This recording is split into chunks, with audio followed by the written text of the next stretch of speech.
The Servant Girl Who Became a Queen, a folk tale from Frabianco. In the great kingdom of Frabianco, there lived a poor servant girl named Temitope. She was the orphaned niece of Ichie Ogadi, the mighty kingmaker, second only to the king himself. But though she was family, she was treated worse than a stranger, forced to scrub floors, cook endless meals, and stand like a shadow while her cousins feasted. Every night, exhausted and aching, she would collapse onto her thin mat, tears slipping into the darkness. Yet in her dreams, she was no servant. She walked in a grand palace, draped in silk, with servants bowing before her. When she shared these dreams with her half-brother Ignatius, he would smile and say, "Maybe one day, sister." But her cousins only laughed, mocking her foolish hopes. One evening, a royal visitor arrived, the king of a neighboring kingdom, and his son Kingsley, a prince who had just returned from studying medicine in a faraway land.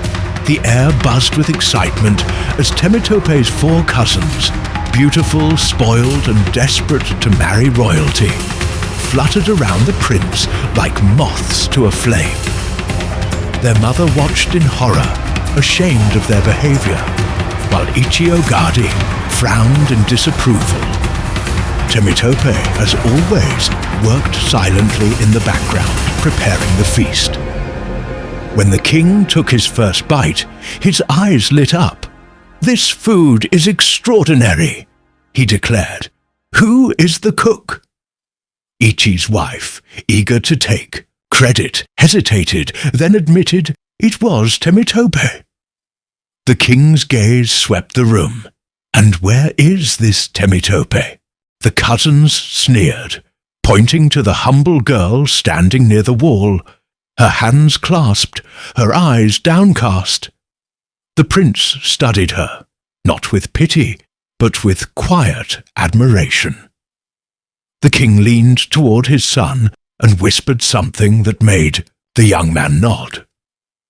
As they departed, the king turned to Ichie Ogadi and said, "My son has found his missing rib in your household." The sisters gasped. Surely he meant one of them. They preened, already imagining themselves as queens.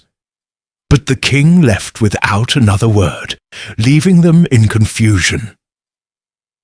Days later, the sound of royal drums shook the village. Guards in gleaming armor arrived carrying a golden invitation, not for any of the sisters, but for Temitope. The prince had chosen her as his bride. The cousins shrieked in outrage. "How? She's nothing but a servant." But the prince silenced them with a single truth.